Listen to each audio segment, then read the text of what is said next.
we've got Alison Richings, who's going to be talking about the National Museum Norway. Alison's from Endpoint, and I'm going to leave it to Alison to introduce herself, but there's just a couple of things I wanted to mention. Firstly, during Alison's talk, if you have any questions, put them in the chat so that we can catch up with them later. That's probably the best way of doing it. And it's quite often best if we turn our cameras off so that there's more bandwidth for Alison to use for her presentation.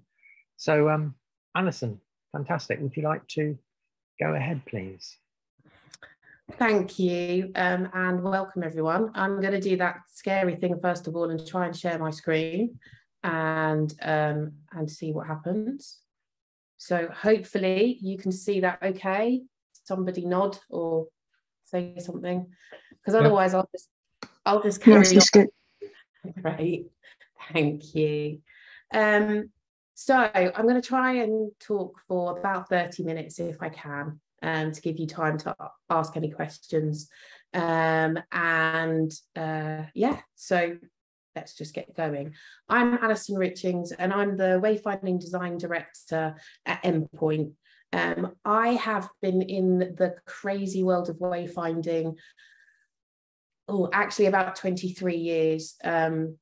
Please everybody say I don't look old enough to possibly have been doing this for 23 years. I have worked for quite a few wayfinding agencies in my time, and I've been really lucky to have worked across multiple sectors, and I think that that really helps in the projects that we do. But what I want to share with you today is some of the work that we did for the National Museum in Norway, in Oslo.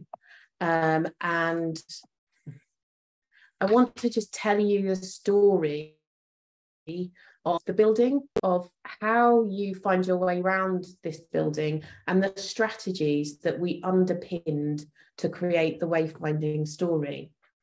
And it's a story of solidity and permanence. And I really hope that comes across in what I talk about today. It's a story of sign design, of course, but primarily, I think it's a story of collaboration. I think it's a story of what can happen when you get the right people together. And I hope actually some of those people might be on the call today. So what is the National Museum, and what's the fuss about? Well, it's a brand new building. It just opened earlier this year. It sits in Oslo, and it is the state-owned, so the Norwegian government, art and decorative arts collection. There have been 5 state-owned art museums of one kind or another in Norway for a long time now. But it was first mooted in the middle of the 2000s that actually maybe this collection could be pulled together into one museum. It has been hotly debated at every turn, and I think those debates reflect back society's attitude to art design, to where should you put your money, where shouldn't put your money, and also about how we feel about architecture. And so you get lots of people saying, what an amazing building. And you get lots of people saying, oh, I'm not really sure I like that building. And I think those things only come out with time. And the 4 museums that came together to create the National Museum was the very loved National Gallery, which housed Norway's sort of premium art collection. The Museum of Architecture, the Museum of Decorative Arts, which I think owned a lot of clothing from the royal family and historical decorative objects, and the Oslo Museum of Contemporary Art. So these 4 museums came together, and the new museum is the largest museum in the Nordic region. And for anybody that hasn't been to Oslo since the museum opened, to give you some context, it is larger than the Rijksmuseum in Amsterdam, and it is larger than the Guggenheim in Bilbao. This is a fairly significant sized project, and it's quite rare in this day and age in Europe to have a government building such a substantial museum. And it's got a really lovely prime location on the harbour side in Oslo. The site sits right next to probably one of the kind of more cooler shopping and eatery districts. But it's also right in view of Oslo's town hall. And Oslo's town hall is loved by lots and possibly not loved by other people, but it's a really distinctive piece of architecture. And for the architect, building in front of this kind of very distinctive, interesting building is really quite a challenge. It overlooks the Akershus fortress, which is some of the older fortress parts of Oslo, and is really well located close to the Royal Palace, to the university, and to the National Theatre. The building really needed to kind of quietly make quite a statement. And I think that is really interesting around how the architecture kind of came about. And so what we have is a site that used to be a train station. It used to be Oslo West train station. It stopped taking passengers in 1989. And all the train services here were transferred across to Oslo Central Station. And its harbourfront meant that it was such a good location to build a museum. But two existing buildings needed to be retained. There's the station master's house, which is run by the museum.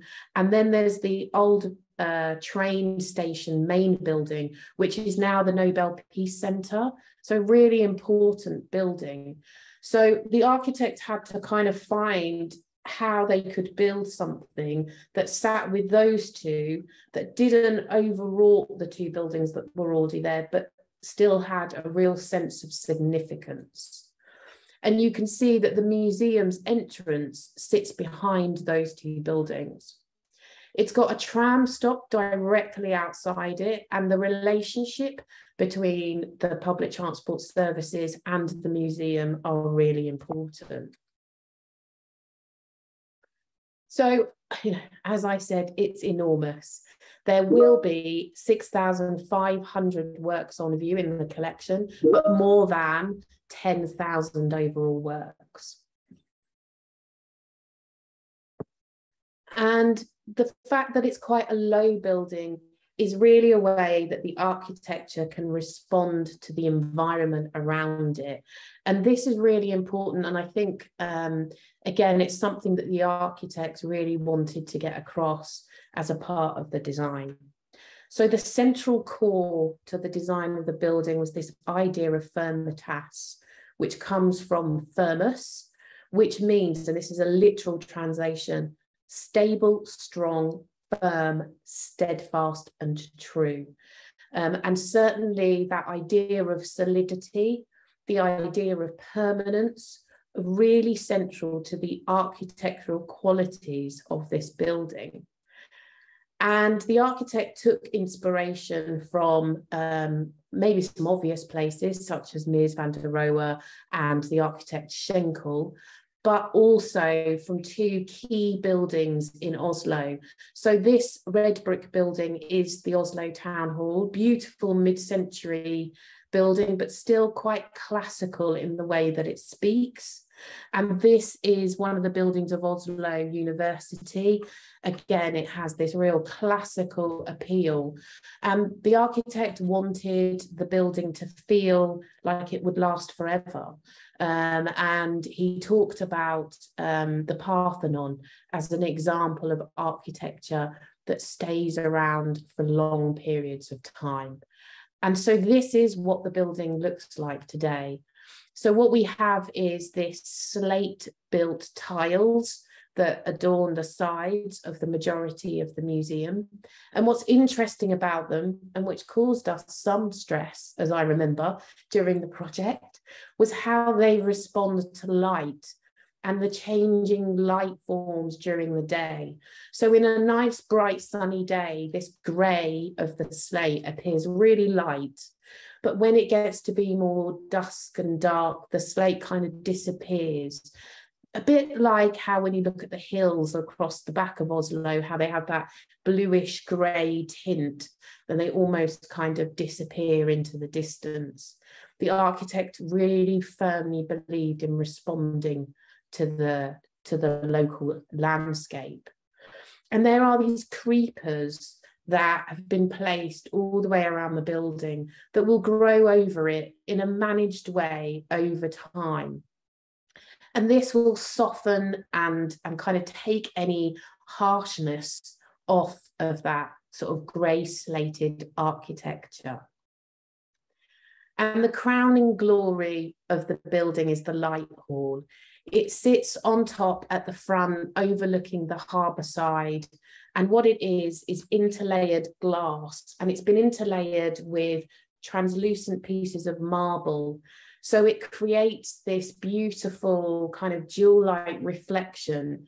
And then there are 9,000 adjustable LED lights within the wall system that can flex and change depending on what you're trying to achieve, both externally, so when you look at the building from a distance, and internally when you're visiting an exhibition in that space.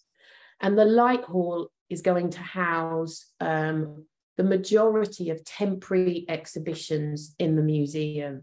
So it's this jewel on top of the crown. And that high quality level of detail comes through to the interiors of the building as well. So the shop is finished in this slate. The library has some of the slate finishes, as does the main lobby area.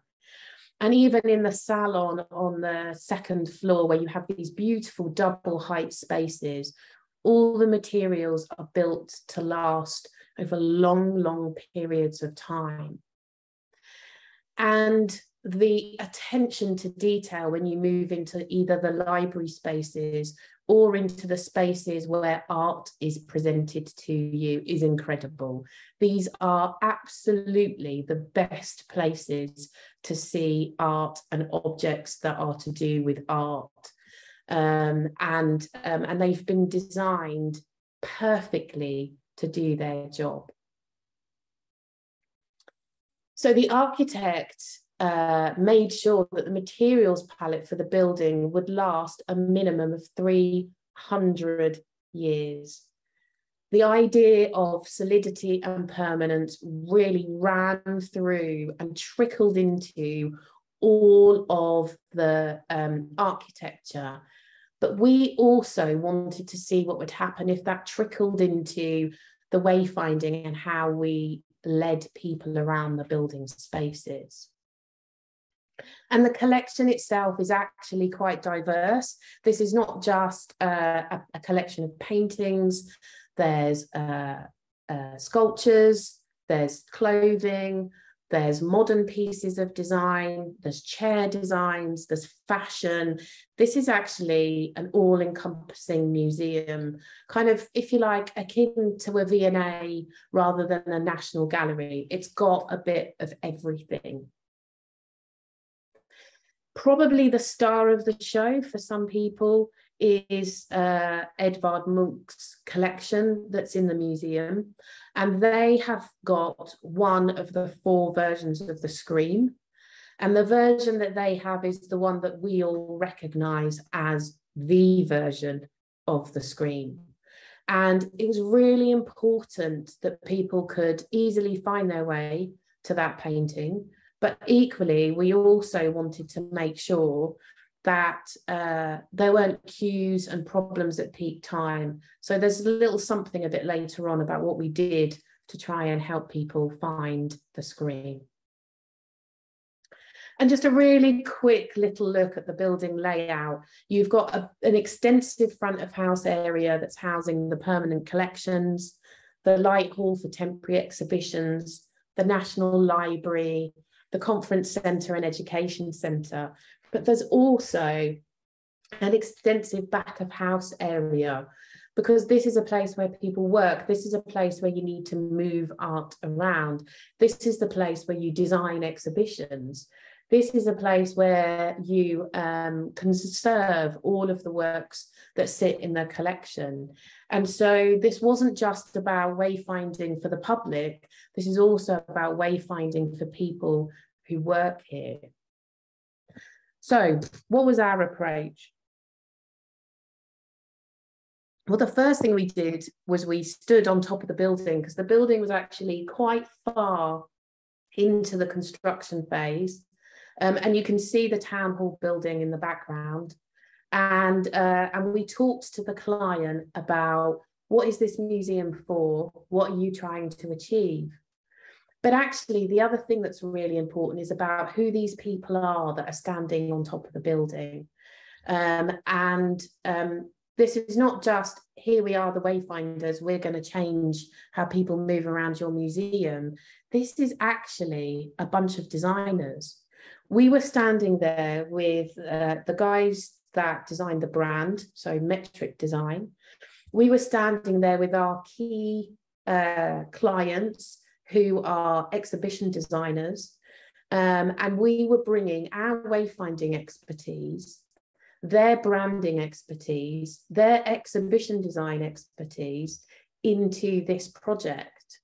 And that level of collaboration, I think, kind of really helped us get to a really good result for this museum. And it's very rare that you actually get to work with a bunch of designers, and having us all coming in with a design eye, or with a slightly different way of doing things, I think it really helped. I think it drove the project on in a really good way. And I don't know if anyone from Metric's on the call, but Metric had designed this beautiful brand, really simple, really important that it met some of those requirements that Firmitas had come out of the architecture. They had created a mark, they had created 2 typefaces for use for the museum, plus a palette of colours, and they were graphically incredibly important to the wayfinding journey. And they had looked at the brand from this idea of durability, of functionality and beauty. They wanted to make sure that the brand was really long lasting. They wanted to make sure that it was a really functional but beautiful approach to how typography was used throughout this museum. And so when we took that, we knew that we had to make sure that any strategy around wayfinding kind of hit that approach of super accessible, have a broad appeal, and really long lasting. And that meant us thinking about tone of voice in a very broad way. It meant us thinking about the locations and what we said in a really, really accessible way. And so without them, I don't think we'd have necessarily tackled it in the same way. And so here some of the guys are, there's guys from Metric, there's guys from the client team, and guys from Endpoint. And we spent a lot of time and a lot of workshops trying to ensure that the brand came through the wayfinding, that the wayfinding provided that level of simplicity and simple tone of voice, and that marketing, particularly of temporary exhibitions, had a voice within all of this. And it really was about collaboration. And we also spent quite a bit of time collaborating with the museum exhibition design team around where we should put things. They had built themselves a model of the museum. And it really was a case of us coming along and saying, this is the right place for wayfinding. What then happens to these spaces? What if we move that slightly to this way or slightly that way? So a lot of blue tack was used in the process of looking at how wayfinding, marketing, and the exhibition design could all come together. The other thing that was quite important to how we approached the wayfinding strategy was that this is not a small building. You cannot get around and do the whole site in one day. If you stopped in every room for just 5 minutes, it would take you more than 7.5 hours to get round. That's no going to the toilet, having a coffee, having a browse in the shop. And that meant that people's approach to wayfinding would be more scattergunned and more based around the idea of, I want to go and see this, then I'll go and see that, and then I'll go and see that. Less, I'm going to start here, follow a linear route and end there. And so that was quite an important consideration when we thought about the journeys of people through the space. And so when we set out some success markers for the wayfinding project, it was very much building on that idea of no one can get around the place in one go, but we still want to have a nice long dwell time. We want it to feel inclusive. We want to get people to feel like this is a place of other activities as well as art, but really feel like the signage is there doing its thing, but it's not the hero or star of the show. And so some of the key wayfinding strategies that, I'm going to kind of try and talk about a bit are these things. So the idea that it needs to last and have a sense of permanence, the creation of a meeting place. So more than a building that you come in to see art, but a place where you interact with other people. How we might use the local area and how we create spaces for breaks. So when we were looking at the local area, we knew that whether we liked it or not, there needed to be some kind of sign strategy for the very outer areas of this building, because whether we like it or not, people have got to get into that entrance that sits behind this cluster of buildings. We knew that a part of that would be where art is placed in the external areas. And we very much talked about where we could place art that would enhance wayfinding. But the other things that we talked about were, could you do a tram stop takeover? Could you bring some of the amazing designs of seating that are in the museum and put them into the tram stop? So then it felt like the museum started outside the minute you got off of public transport. Could they work with an artist who redesigned the shelters so they felt more National Museum? And we talked about other designers and commercial people who had done bus stop, trams, takeovers, and how actually the museum journey could actually start in the local community. But knowing that people had to be able to find their way in, we knew we had to have a sign strategy. And so we looked at creating these totems that mimicked the light hall, that had internal illumination and a glass finish that provided this translucency that mimicked what was going on in that jewel-like light hall that sat on top of the museum. And this was about human scale wayfinding and about drawing people into the piazza.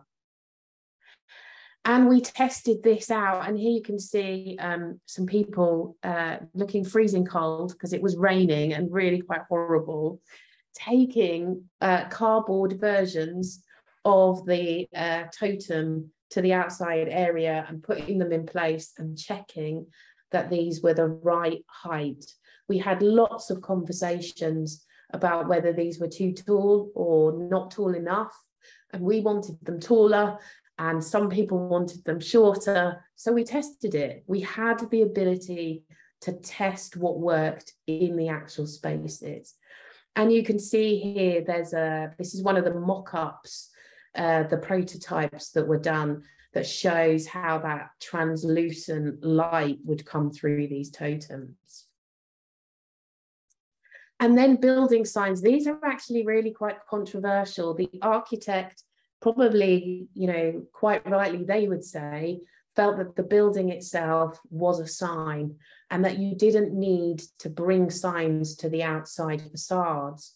But actually we challenged this, and we looked at, well, what would happen if you did bring signs to the outside?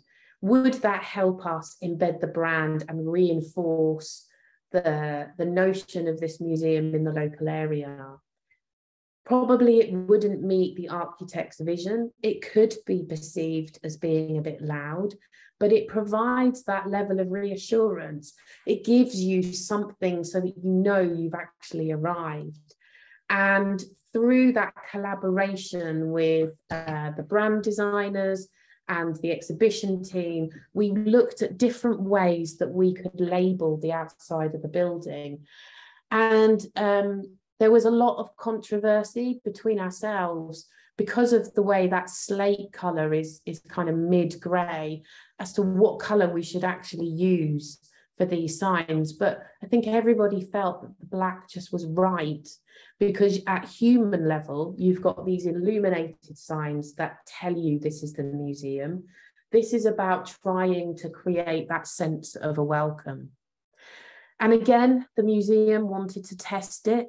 So here they are with some, polystyrene signs, full size, on a framework in a freezing cold Oslo day in midwinter, and a series of builders dragged these up into location to check that this was the right thing to do and to see where you could see it from and to adjust any sizes. Again, it's quite rare to work on a project where you get the opportunity to do full-size mock-ups. And this is what we look like.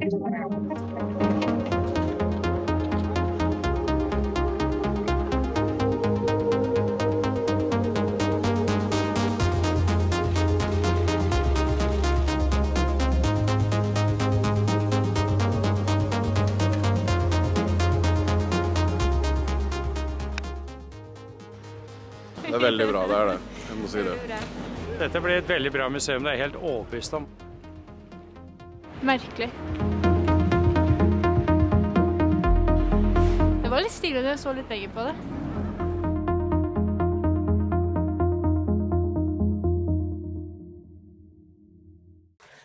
I don't speak Norwegian, but I'm pretty sure they were positive comments. So the next strategy, we moved back to the inside areas of the museum, was around how can you make sure this is an inclusive space. And universal design is one of the backbone pillars in Norway. A metric had already started to work with the accessibility consultants on ensuring that we covered off all of the universal design requirements. We were quite lucky that the standards are fairly similar to the ones that we've worked with before, both here in the UK and in the States. And so it meant that, this layer of challenge was actually really good because it enabled us to tackle it right from the beginning. We also made some suggestions for the lobby. These didn't happen, but we thought they were really nice wayfinding suggestions. So were there any ways we could gamify the experience?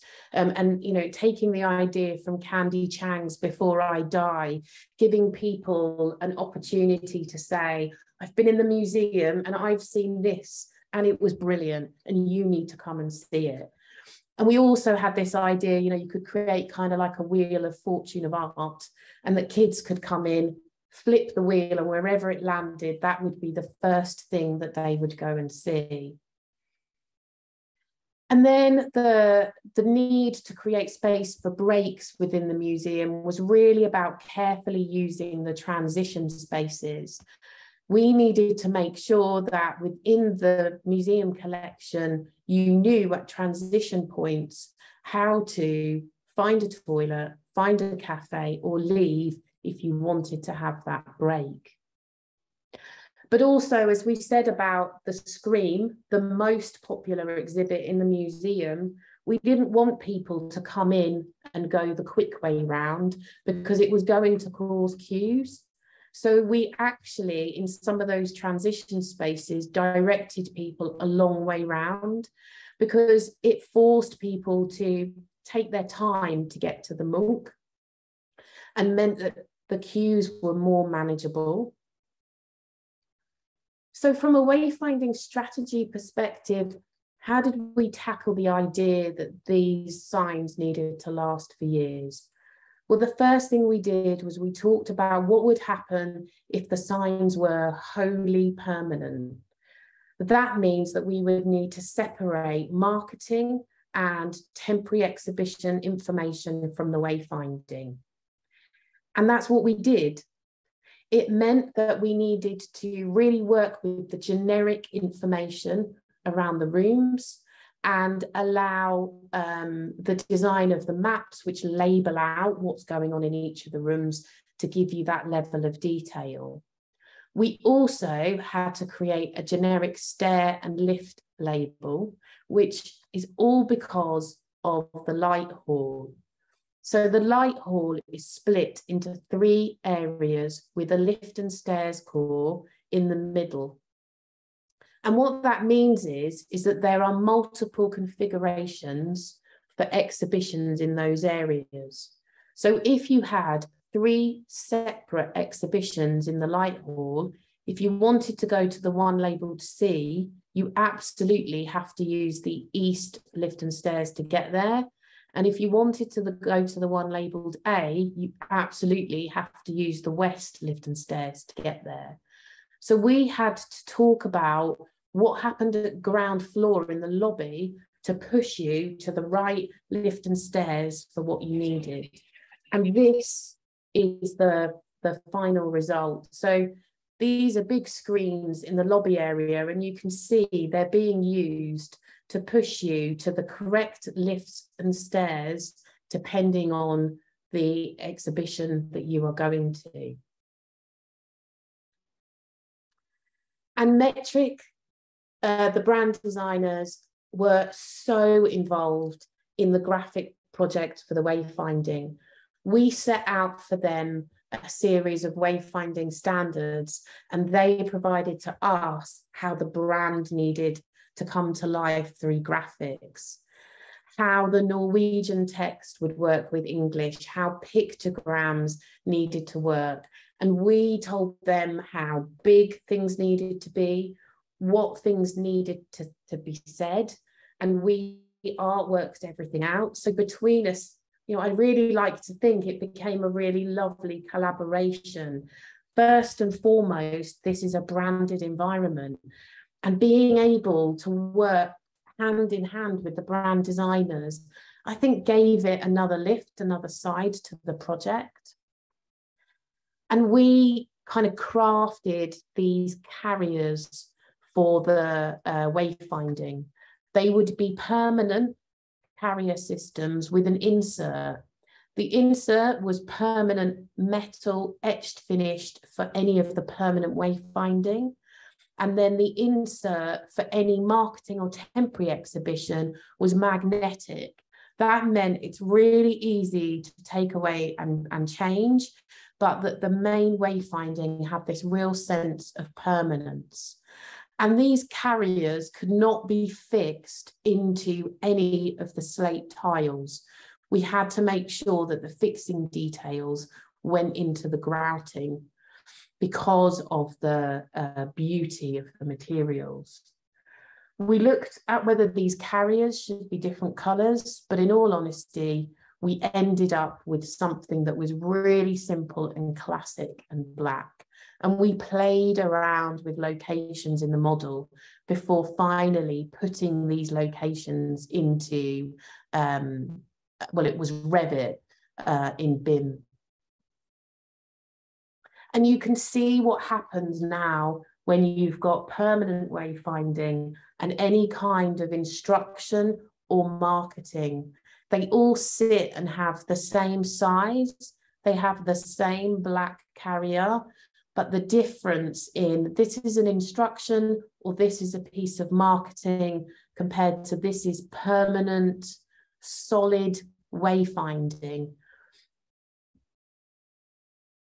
And then what we've got are these beautiful, beautiful signs that are positioned neatly into the grouting of the slate. Universal design is carried through with the use of pictograms and braille on certain signs. You can see where the lift and stair calls have been labelled.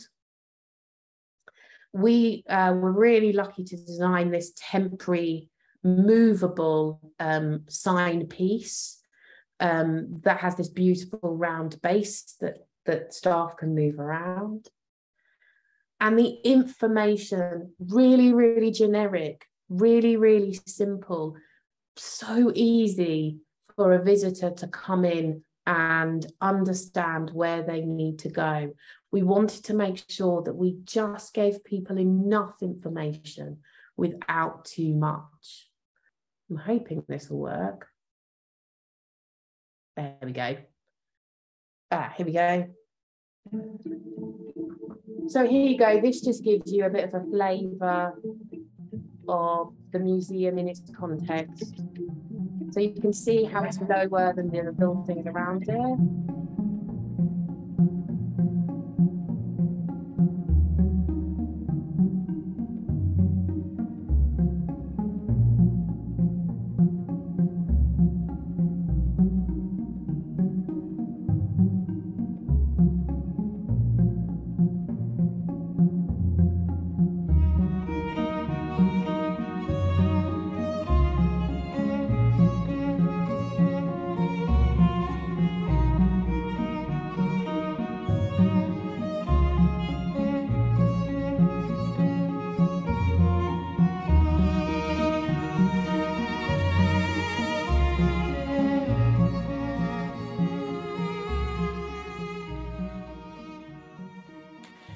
So I hope that gives you a flavour of the museum.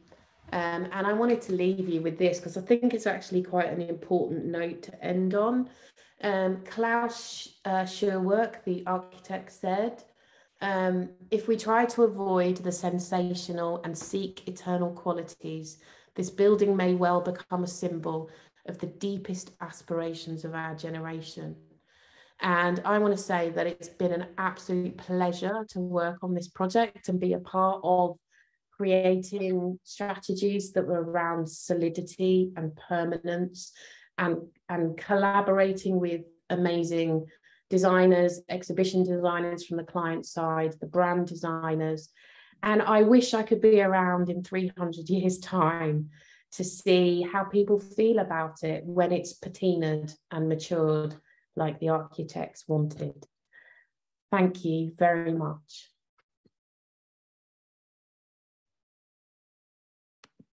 I suppose I better ask if anyone's got any questions.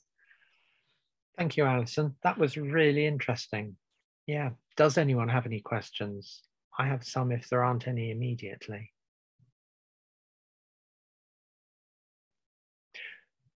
Well, while we're waiting for other people, one of the things that I was wondering was when you mentioned at the beginning about how important sustainability was to the project. Yeah. I was wondering how you reflected that, or how that had an impact on the work that you were doing within the museum. Yeah, so for us, sustainability was across kind of many things. Firstly, it's about the permanence of the wayfinding. It's about making sure that we kept marketing and temporary exhibitions and wayfinding separate. And then what we did was we ensured that any of the signs that were created from a materials perspective were really long lasting, so no plastics. The use of metal, although metal, doesn't necessarily have the greatest sustainability qualities, it can be recycled and reused and will last over a much, much longer period of time. The system, by putting in the carriers that hold the information, means that if they did make a significant change to the layout of the museum, you could keep the carriers and change the insert. So you weren't going to be in a place where in 5 years' time you have to literally throw everything in the bin because you've changed how people move around the museum. The inserts would be the only thing that needed to change. And by keeping with that real kind of core functionality and keeping the information really generic, it really plays into the hands that this will last for a long period of time. And did it also, what I was wondering is, did it also have an impact, for instance, on how often you felt you could travel to Norway to look at the work because of the carbon footprint of making those flights? Well, I'm not a very good flyer, I must confess. So any time not spent in the air suits me greatly. However, what we did was we did workshops in Norway, and then also the guys came to London and we did workshops in London. So we spread the carbon footprint around quite a bit. I think that obviously the majority of the project was done before lockdown. And I remember we tried to do an online call before lockdown, and we were all like, oh, this is really difficult. And it's interesting how different it would be today, because following lockdowns and how well we've embraced technology, we probably would have done things differently when it comes to visiting the museum. Mm-hmm. And you also mentioned the piazza in front of the museum and the use of art in that to help wayfinding. Yeah. How did that actually work? Well, I mean, we suggested that any art that went in the piazza needed to sit by the actual entrances, so that as you turned into the piazza spaces, you got a view of it. But we actually wanted the art to come out into the community. And some of the people that I probably should have mentioned in the presentation that we didn't get to work with quite as closely was there were some experienced designers that were looking at the some of the online and digital experiences for the museum.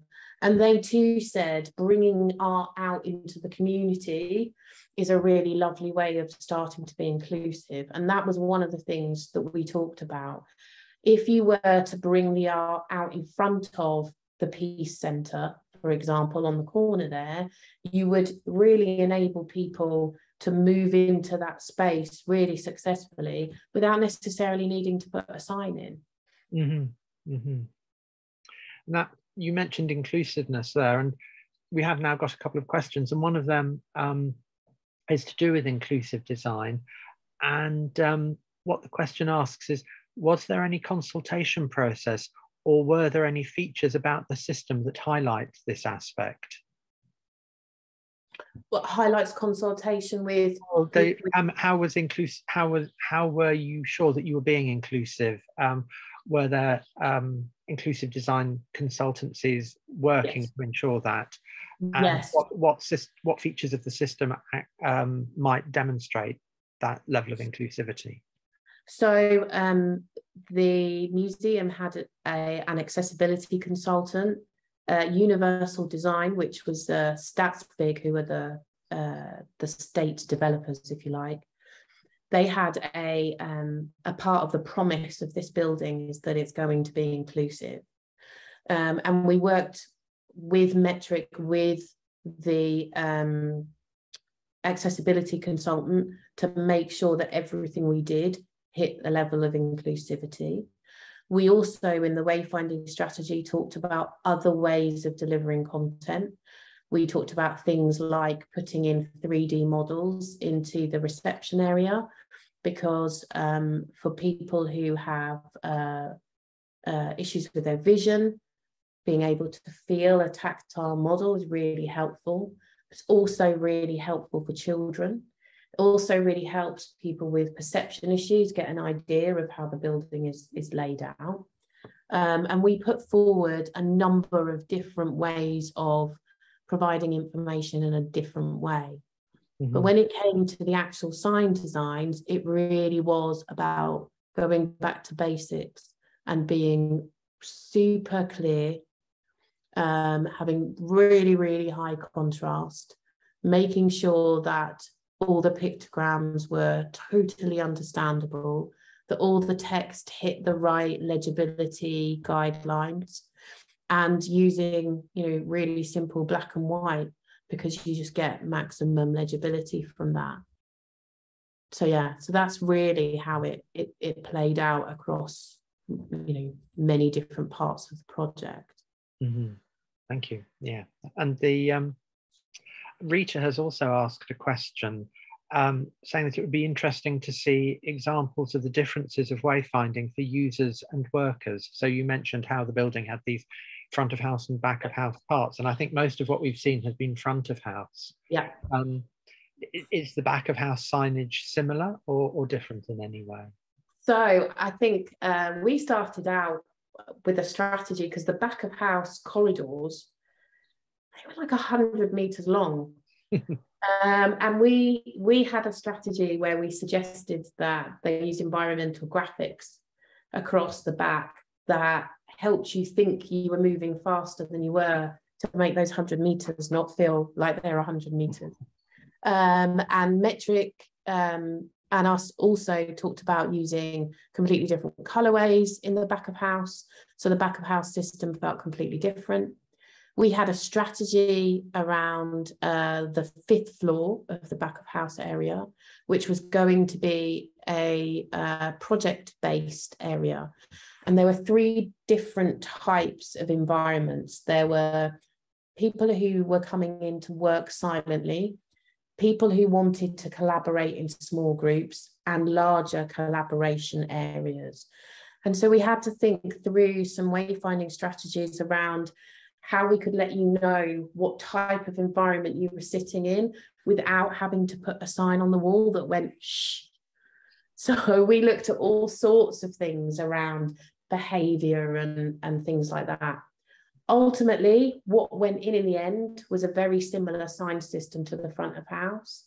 And I think that was because the museum really wanted it to feel like the front and back of house were one in the same, that you paid the same approach, which gave the same type of respect to the people working in the back of house areas as those visiting the front of house. We did take a look at that. Is the back of house signage likely to need to change more often than the front of house, do you think? Or is that going to be, can that be as equally permanent?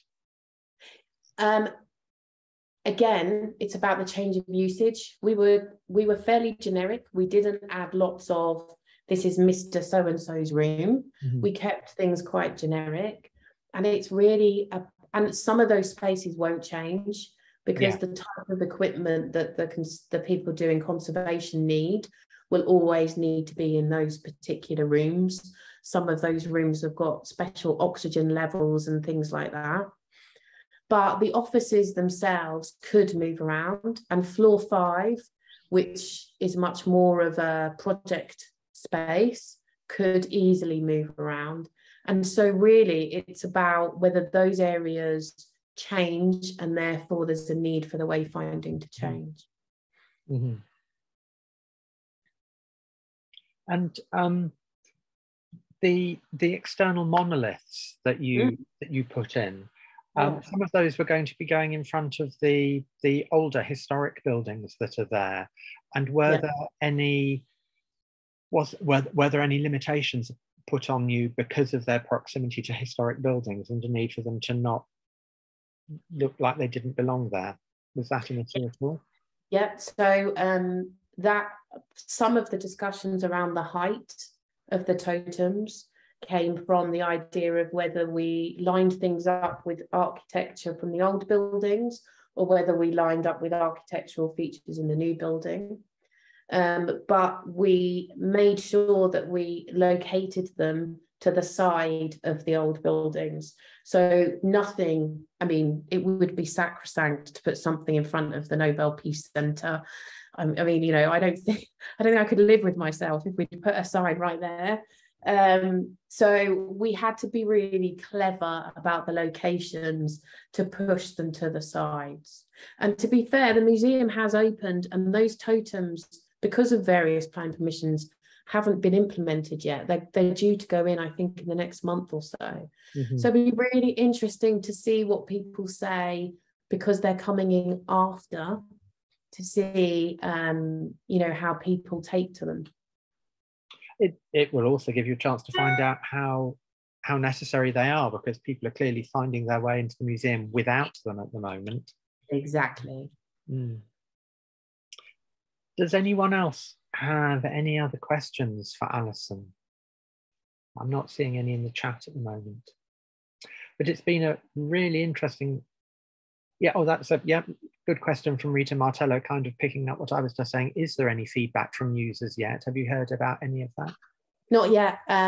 It only opened, I think it was the end of July.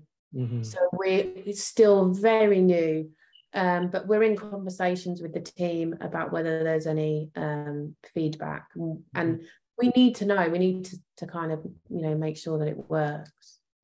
Absolutely. And it looks like a beautiful piece of work, a really lovely project to work on. Yeah, it's been an absolute pleasure, and I hope that kind of comes across, because it has been a real pleasure to work on it.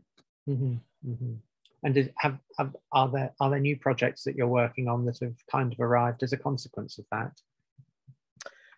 We are doing some other cultural work. We'd done some cultural work previously as well. I mean, I'd love to go, and if anyone from StatsBig is listening, they're probably not, I'd love to go and do more work in Norway. I think it's a really lovely society. We all know they score very well on being livable cities and on people's happiness scales, but also they're an oil wealthy country that have made the most of gas and oil reserves, and so therefore they have money, but they're very serious about and respectful about how they spend it. And I think having the kind of the financial ability to build something like this, for an architect to come along and say, we want to make sure this building still looks as good as it does today in 300 years' time. There's very few societies in the world where you're able to do that. And I'm not sure that we'll come across a project that has that level of foundation to it, maybe ever again. But yeah, I mean, I would love to. Finding a client who will look 300 years into the future is a pretty rare thing, isn't it? Yeah, exactly. Absolutely. Thank you so much, Alison. Thank you. It's been absolutely fantastic, a really interesting talk. And thank you. And thanks everybody for joining in.